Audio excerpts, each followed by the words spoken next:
इतना है कुमाराम आर्य नहर, जो पहले हमने घोषित किया था 2003 के अंदर, सरकार बदल गई हमारी, ही राजेंद्र राठौड़ मंत्री बन गए, इनके साइन है उसके अंदर। इन्होंने उस काम को, जो नहर का काम था 120 किलोमीटर का, उसको कैंसिल करने वाले का नाम क्या है? राजेंद्र राठौड़ नाम है, वही उम्मीदवार। तारानगर में कृषि कॉलेज खुली है, आयुर्वेद कॉलेज खुली है। उपस्थित भाई और बहनों, नौजवान साथियों, ये शराब उमड़ पड़ा आपके यहाँ पर तारानगर में, ये इस बात का प्रतीक है आपका प्यार, आपका स्नेह, आपका विश्वास राहुल जी पे है, हम सब पे हैं। इसलिए मैं आपको इतने आह्वान करूँगा, काम की कोई कमी रखी नहीं हम लोगों ने। अब वक्त आ गया है, आपको नरेंद्र बुढ़ानिया जी आपके अपने हैं, आंगा बुढ़ानिया जी ने, मैंने कभी मना नहीं किया। आपके यहाँ पर सावा में कॉलेज खुली है, तारानगर में कृषि कॉलेज खुली है, पीजी किया है, और तो और की सुबह शुभकामनाएं। और जैसा रोशनी का ये त्योहार है, ऐसा ही आप वोटिंग करके कांग्रेस को जिता के, हमारे दोनों कैंडिडेट को जिता के आप हमको रोशनी दिलाएंगे, खुशियां दिलाएंगे। ऐसा कहते हुए मैं आप लोगों को तमाम को धन्यवाद देता हूं। और एक बार फिर मैं कभी आऊंगा तो तफसील के साथ बात करूंगा। अब ये ऐसा हुआ कि गड़बड़ी में हम हैं, तो इसीलिए आपको भी थोड़ी तकलीफ होती है कि भाई आए गए ऐसा होता है। लेकिन एक बात मैं कहूंगा कि आखिरी एक शब्द कहूंगा, ये ईडी, सीबीआई, ये बहुत से चीजें, ये आईबी सब हमारे पीछे लगी है, क्योंकि हमको हराना यही उनका मकसद है। और उसमें मोदी साहब को भी यही कहना है कि हम ये करेंगे, फलाना करेंगे, जो गलत काम। ठीक है भाई, जो गलत काम करते हैं उनको जेल में डालो, लेकिन जो गलत काम करते हैं उनको बीजेपी में लेकर उनको ड्राई क्लीन में मशीन में कैसा डालने के बाद क्लीन होता है, उसको क्लीन करके आपके पास जो हमारे लोग कलंकित बोल के उनको आपने उनका कलंक लगाया, ऐसे लोगों को बहुत बड़ा शाह ने ड्राई क्लीन का डब्बा रखा है, उसमें डालते ही क्लीन हो जाता वो। तो ये उनका काम है और हमेशा डराते रहते हैं, और हम डरेंगे नहीं। राहुल गांधी, हम सभी लोग कांग्रेस पार्टी के लिए काम कर रहे हैं, हम डरेंगे नहीं, किससे भी हमारा काम करते रहेगा। और ईडी से तो अपना इनकम टैक्स ऐसे जो हमारे लोगों को सता रहे, उससे कुछ नहीं होगा। आप जबरदस्त मिल के काम करो और कांग्रेस को जिताओ, मेरा यही निवेदन है। नमस्कार, धन्यवाद। पुरुष ज्यादा इधर है। महिलाओं को 1500 रुपए प्रति माह देंगे।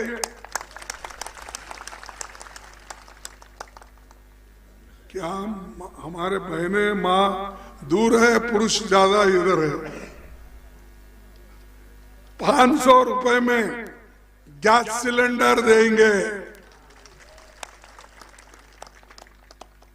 100 यूनिट बिजली बिल माफ, 200 यूनिट का आधा। किसानों का कर्ज पहले भी माफ किए थे, आगे भी माफ कर देंगे। कर्मचारियों के लिए पुरानी पेंशन, किसानों का 5 हॉर्स पावर बिजली बिल माफ, सिंचाई के पुराने बिल वो भी माफ, 27% ओबीसी आरक्षण का लाभ आपको मिलेगा। 12 घंटे सतत बिजली आप पाएंगे और वो लाभ भी आपको मिलेगा। इसके अलावा ओबीसी और जातिगत जनगणना का भी हम मुद्दा उठाए हैं। राहुल जी भी इसको लेकर आगे बढ़े। सब ओबीसी को और दूसरे एससी, एसटी, दलित सभी लोगों के लिए ये जनगणना जरूरी है, क्योंकि इस 75 साल में कौन कितने आगे बढ़ा, कितनी जमीन किसके पास है, कौन सी विद्या उन्होंने पाली है, डिग्री कौन कौन से जातियों में है, नौकरियां कौन से जातियों में है, ऐसे बहुत से चीजें उसमें हम देख सकते हैं। उसके बाद हम एक नया स्कीम निकाल सकते हैं, क्योंकि सबको कुछ ना कुछ मिलना चाहिए। आजादी सिर्फ एक दो लोगों के लिए नहीं है, एक दो जातियों के लिए नहीं है। पंडित जवाहरलाल नेहरू जी, महात्मा गांधी जी, उन्होंने तो ये आजादी दिलाकर, गांधी जी ने आजादी दिलाकर सबको मुक्त कर दिया है। और आज डॉक्टर बाबा साहब अम्बेडकर जो संविधान लिखा है वो सबके लिए बराबर है, सामाजिक न्याय के लिए। और ये जवाहरलाल नेहरू जी की देन है। उन्होंने बाबा साहब अम्बेडकर को साथ देकर, प्रोत्साहन देकर देश का ये संविधान को लिखवाया। और संविधान जो लिखा गया वो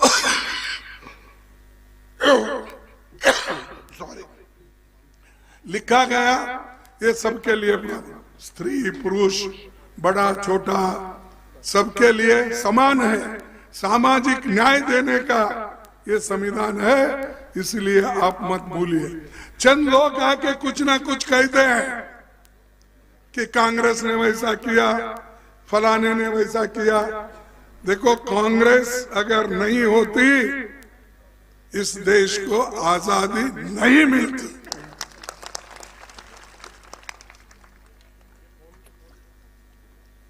आजादी हमने दिलाया। बीजेपी ने क्या किया? बीजेपी ने सिर्फ भगवा झंडा लेके इधर उधर फिरे, लाठी लेके इधर उधर घूमे, लेकिन असल काम हमने किया।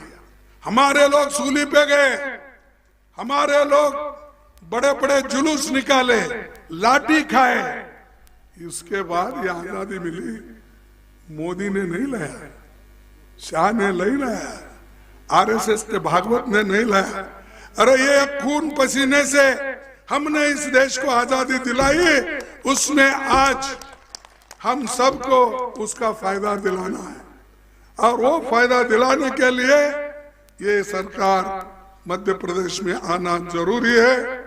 और आप लोग ये काम करेंगे। और यहाँ 3 सीट है, आजू बाजू 2।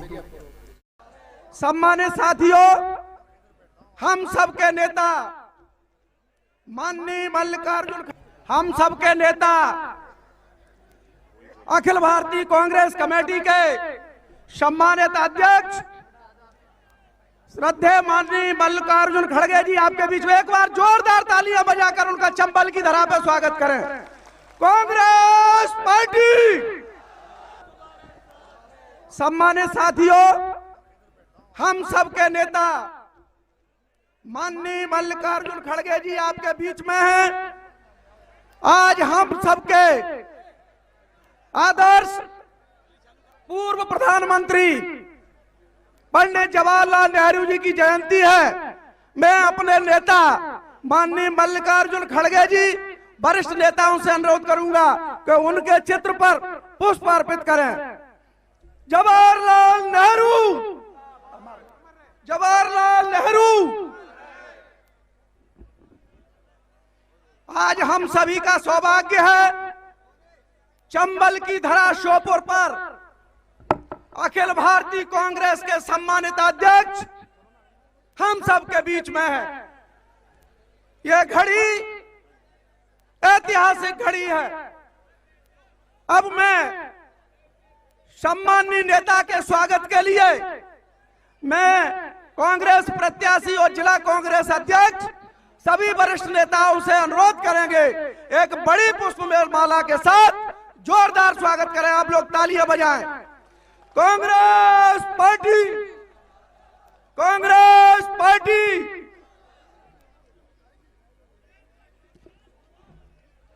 आज हमारे नेता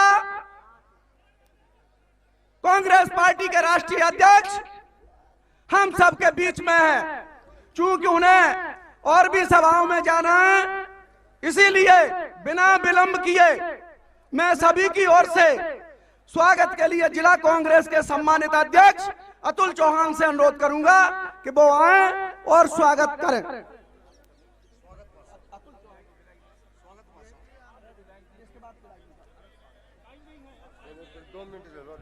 सबके गौरव और इस देश के लोकप्रिय नेता कांग्रेस पार्टी के राष्ट्रीय अध्यक्ष आदरणीय परम आदरणीय मल्लिकार्जुन खड़गे जी आज हमारे बीच पहुंचे हैं। आज अल्प समय है क्योंकि वो कुछ देरी से यहाँ पर पहुंचे हैं, उनको जल्दी जाना है भोपाल के लिए।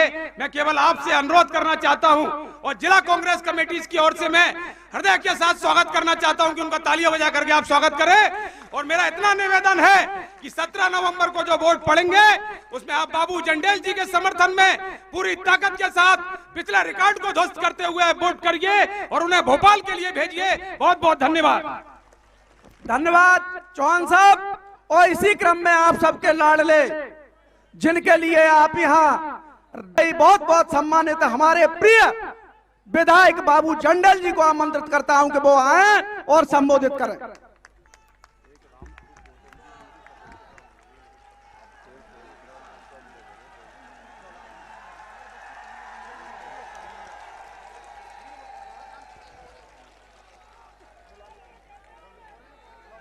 सबसे पहले मैं खाटू श्याम बाबा का प्रणाम करता हूं, डिग्गी जी महाराज जी को मैं प्रणाम करता हूं। आज हमारी शिवपुर नगरी में कार्यकर्ता कांग्रेस साथियों और मेरी जनता को संबोधित करने के लिए हमारे आदरणीय राष्ट्रीय अध्यक्ष मल्लिकार्जुन खड़गे जी और समय बहुत कम में 2 मिनट का समय मिला। मैं आदरणीय को शिवपुर की ओर से कांग्रेस कार्यकर्ता की ओर से बधाई देता हूं, अभिनंदन करता हूं। ये शिवपुर नगरी 90% हमारे किसान और कृषि से आधारित लोग हैं। इसके लिए मैं निवेदन करता हूं अध्यक्ष जी से कि हमारे श्योपुर को कृषि महाविद्यालय दिया जाए और हमारे श्योपुर में बेरोजगारी बहुत सीमा से हद तक है। हमारी जनता गुजरात, दिल्ली, हरियाणा कई जगह प्लान करके मजदूरी करने जाती है। इसके लिए कुंजो अभयारण्य में गुजरात के गिरी शेर को लाना है और कुंजो अभयारण्य में गुजरात से अगर गिरी शेर आए तो हमारे लोगों को रोजगार मिलेगा। एक श्योपुर की पहचान पूरा हिंदुस्तान में होगी। इतनी बड़ी वादा खिलाफी हो सकती है तो जनता के साथ तो हर वादे की वादा खिलाफी होना तय है। हर वादे को ये झूठ करने वाले हैं। यहां के मुख्यमंत्री, उनके राज में सुपर सीएम और उनके चहेते अफसरों ने जो जुर्म किया है उससे भी लोगों में रोष है और उनके तिवारी जी को पुष्पांजलि अर्पित करेंगे। उसके पश्चात मैं कांग्रेस के सातों प्रत्याशी सबसे अनुरोध करूंगा कि सम्मानित राहुल गांधी जी का, सातों उम्मीदवार राहुल गांधी जी का स्वागत करेंगे। सिद्धार्थ कुशवाहा जी, रश्मि पटेल जी, राजिंदर सिंह जी, रमाशंकर प्यासी जी, नीलांशु चतुर्वेदी जी, कल्पना वर्मा जी, धर्मेश गई जी, हमारे सातों कांग्रेस के प्रत्याशी सम्मानित राहुल गांधी जी का स्वागत करेंगे। और जिला कांग्रेस कमेटी के अध्यक्ष दलीप मिश्रा जी और मकसूद अहमद जी और जिला कांग्रेस कमेटी के अखिल भारतीय कांग्रेस कमेटी से प्रभारी परवीन कुशवाहा जी। क्यों बचाया? हम कहते हैं आदिवासी युवाओं को, ओबीसी युवाओं को, दलितों को अंग्रेजी सीखनी चाहिए, हिंदी सीखनी चाहिए और छत्तीसगढ़ी सीखनी चाहिए। अब आप पूछोगे भैया 3 भाषा क्यों? एक भाषा से हमारा काम हो जाएगा? नहीं भाइयों और बहनों, पहली भाषा छत्तीसगढ़ी। छत्तीसगढ़ में आपको व्यापार करना हो, छत्तीसगढ़ में आपको किसी से बात करनी हो, छत्तीसगढ़ी काम आएगी। आप यूपी गए, दिल्ली गए, बिहार गए, वहां पे हिंदी चलेगी। सही बात है, मगर मजे की बात सुनो, और मान लो अगर आदिवासी बच्चा या ओबीसी बच्चा कहे कि यार मैं तो अमेरिका जाना चाहता हूं, मैं तो अमेरिका की किसी बड़ी कंपनी में काम करना चाहता हूं, या मैं कंपनी खोलकर अमेरिका में अपना माल बेचना चाहता हूं, तो कौन सी भाषा चलेगी भाइयों बहनों? हिंदी चलेगी? छत्तीसगढ़ी चलेगी? अंग्रेजी चलेगी? तो हम कहते हैं हिंदी सीखनी है, सीखो, छत्तीसगढ़ी सीखो। ऐसा गुना मैंने किया। ये सब